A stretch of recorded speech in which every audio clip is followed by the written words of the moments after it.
Okay everybody, welcome back. My name is Steven. I'm a resident of Madison, Wisconsin. This is the second video in a series of 3 about how I went all electric in my home and upgrades to my home and fuel costs and all this cool stuff. These videos are not going to be super polished. I feel a sense of urgency to get this information out to you. So if we're a little rough on the edges, we're just going to deal with it. The most important thing is that you have the information from my experiences so that you can take action in some form. Either do what I did or be like, no, I'm not going that way, I'm going to go this way. Fine, but here is the info to help you make an educated decision. Recapping from the last video, if I can say anything to a new homeowner.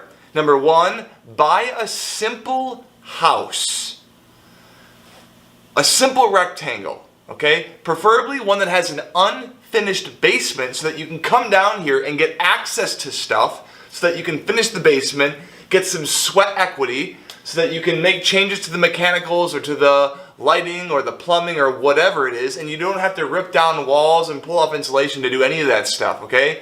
You can have access, you can see stuff, it makes a big difference. And then the whole thing on just the matchbox house, the rectangular house, the simple design means you'll be able to get materials and put stuff together where it's not super intricate. You're a novice, you're brand new, and it will be less expensive and easier for you to make repairs, to do new stuff.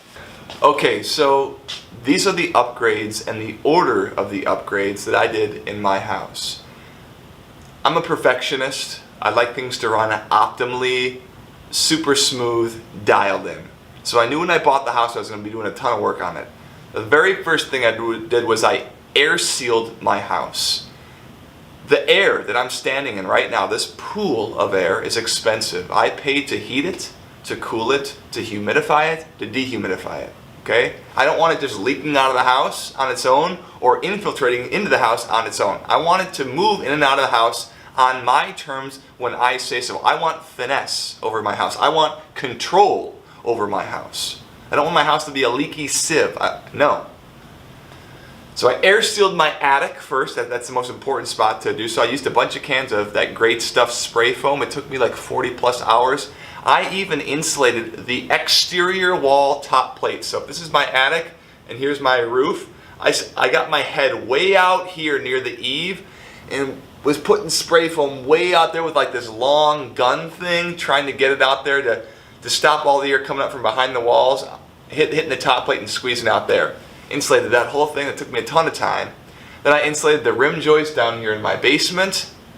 And then I insulated the outlets on the first floor, around the windows, everything. Now, I've got one of the tightest existing homes, old construction, in the Madison area, I believe. My blower door number is probably below 500, and I've got a 2,016 square foot place now because I'm finishing the basement. Super tight house.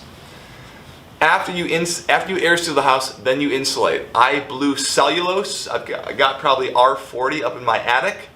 I've got R10 foam board on the walls in my basement. I've got R10 in the rim joist here in the basement, a foam board. And then we dense packed cellulose. We paid $1,500 to have a contractor come in, dense pack cellulose into the exterior walls. Before this, the exterior walls were empty. There was no insulation in them whatsoever. Once that was finished, we have basically secured the building shell, right? We've air sealed and insulated the exterior walls of the house and the attic. Now at this point, I can start to do some more interior upgrades, like replacing our old 55-gallon electric resistance water heater with a heat pump water heater. Got this one from Home Depot. I think paid like $700 for it and installed that myself. That runs on a 30 amp breaker. That thing sips energy compared to our old electric resistance water heater. Super efficient. It's got a coefficient of performance of like 4, which means for every 1 unit of energy that you put in, you get it puts out 4 units of heat energy for your water or something. Like it's like a crazy efficiency. In addition to doing the heat pump water heater, behind me is our electric heat pump. This is our new heating device for the whole house. We got rid of our furnace, which was a 96% efficiency natural gas furnace, and it was a condensing furnace. It was installed in 2009. We had it here for about 10 or 11 years. I said, see ya, and now we have a heat pump. This thing does not create heat, it moves heat. So our house now is all electric. We got this heat pump for the heating and cooling. We have a heat pump for our water heater, and then our stove upstairs is an electric resistant stove. If I wanted to go even further, I would make that electric resistant stove an induction stove, and that would kick major butt, but those things are a lot more expensive. However, you can get an induction plate. They're like 50 or 100 bucks on Amazon, and use that instead of buying a whole induction stove. We also replaced every single bulb in this whole house with LED bulbs. Even like the crazy ones I had to spend like a ton of extra money for. I've like found all these crazy bulbs, and everyone is an LED now. Additionally, I replaced all of our windows, which were the original windows of the house. They were single pane wooden windows, double hung, so both sashes moved. Replaced all those with JELD-WIN double pane windows, either single hung or fixed picture windows. I bought 13 new windows or so, I'd say, maybe 13 to 16 new windows. It cost us, I think, between $2,500 and $3,500. I did all the labor myself, and that made the house even more efficient. Last thing I'll say, and then I'll transition to talking about energy usage, is, folks, before you even write a check or buy any supplies for any home upgrades, we have the ability today to know what the ROI, the return on investment, what the payback is going to be of any house improvement that we do through something called energy modeling. Okay? You can either do it yourself, which is what I did, or you can pay someone to do an energy model of your house. They can then change the inputs for like your windows or your insulation on your basement foundation or in your exterior first floor walls or the air tightness of your house, and then the program then tell you how much your utility bills will be for that specific year. So there's no more guesswork. If you do all the measurements, put it into the system or in this piece of software, it will then tell you definitively this is what it's going to be. I don't know, maybe there's a 5% variation or 10%, but it's pretty darn accurate. Okay, so if you're thinking about doing an upgrade, stop. Don't go, oh, I need new windows that's like going to cut our energy bills in half. That's hogwash. Put it into the software and then have it spit back out the numbers at you. And I'll put some of the stuff here up on the screen for the software that I have used that's been excellent. One last thing I want to say about the furnace.